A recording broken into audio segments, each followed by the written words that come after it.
You too. So much. How's the con going? That's going okay. We're live? So far. Good. So far. Good. Like the temperature of the sun outside, you know? Yeah, so hot. I know. What's happening? I thought, I was like, we're leaving LA. It'll be fine. No. You brought LA down. I know. Sorry. Amazing. Good for cosplays, right? Oh, yeah. So in the season finale, Liv was left with this choice. Can you tease anything about how she's feeling about the Vivian Stone situation in the first episode? I think, Fillmore Graves coming into the picture is definitely kind of the rug being pulled out from under Liv's feet a little, because she thought she understood how the zombie community worked, and she thought she knew the bad guys, she knew Blaine, it's now thrown this whole other thing into the mix that I don't think she kind of knows how to process yet.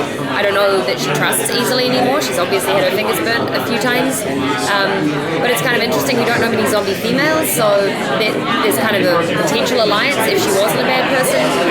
I think she's hedging her bets at the moment. It definitely doesn't feel quite right. Something's up, but that's kind of what the Scooby Gang is going to be addressing this season, I think. With the Scooby Gang, now that God knows, it's got the gang is growing, so it could be more a bigger battle, I guess. Yeah. With some more breaks and everything.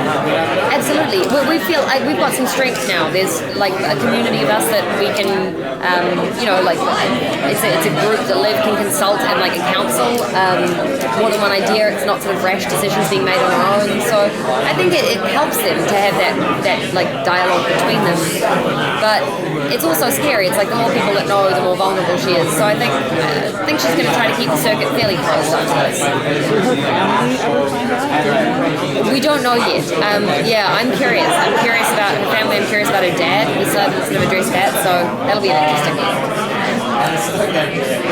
Okay, do you want Liv to get another boyfriend, or are you like... At this point, I'm like if an actor wants to come on and be killed off, sure. Like, come on, guys. Like, it just gets dangling the carrot in front of me and then whipping it away. I do. Of course, I want Liv to find love. I just think, she's in a very difficult situation. She's not in a position to. She's very complicated, more complicated than any of us. Like we've all got enough stuff going on, and she's a zombie too. So I think, I would love her too. I don't know how or when or who, but I really do. So I sort of figure we're probably going to see a very different dynamic between Liv and Major this season now that he's gone full zombie for at least a moment. So what can you say about where that's going, or where you think that might go? Well, I think what I love about Liv and Major is that ultimately they have a friendship underneath everything, like any good relationship should. I think they can always go back to that, and it's why I would be wary of them racing into anything, even though he's a zombie now. I think that there's obviously giant new powers at play and very uncertain terrain, so it would be great for them to kind of work some of that stuff out and just be able to be there for each other, and should the opportunity end up fitting, it would be great for Liv and Major to end up together, but it's nothing like being too hasty and burning out. What is the relationship between Clive and Liv going to look like now that he knows? I'm really excited now. If I were Clive, I'd be pretty pissed off. I would be very frustrated now for quite a while. She's been lying, but at the same time, he's very pragmatic, and what she has is able to help him.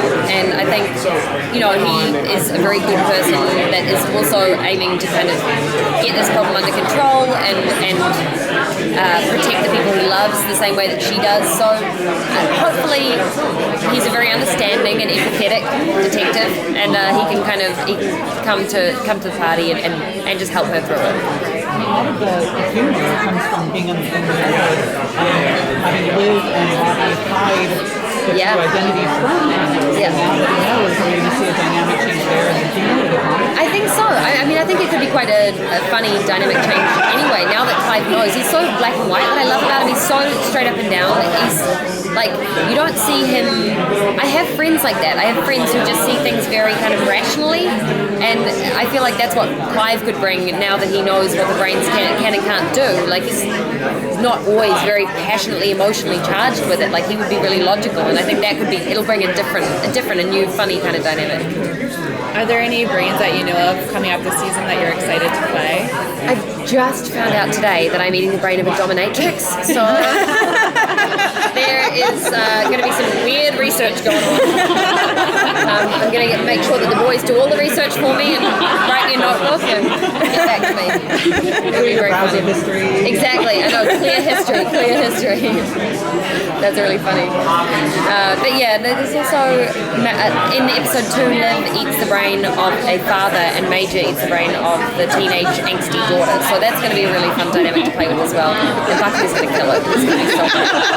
It's natural. It's the part he was born to play.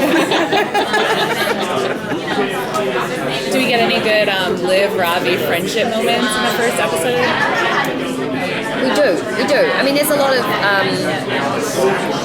open channel communication happening. We've just gone through what we just went through, so like at the end of season 2. So there's a lot of clearing up some of the confusion. So that's kind of, and it's not. I wouldn't call it like a particularly light episode, but there's definitely some fun parts in it that I'm actually really looking forward to that we shoot next week. So I'm excited.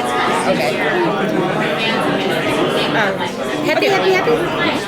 So anyway, Liv has now is sort of a new big nemesis almost in a lot of ways with this militant group coming in. How's she going to deal with that?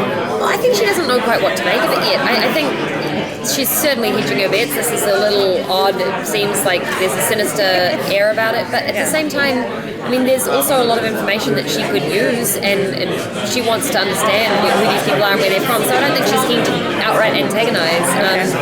I think she's very wary, and I don't trust Vivian yet. I'm not sure. I'm not just fair, but I'm very, very excited to have the actress who plays Vivian. I mean, she is just so wonderful. She's great.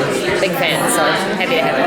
Awesome. Thank you. Great. Thank you so much. Guys. Oh, that's yours. I'll take that.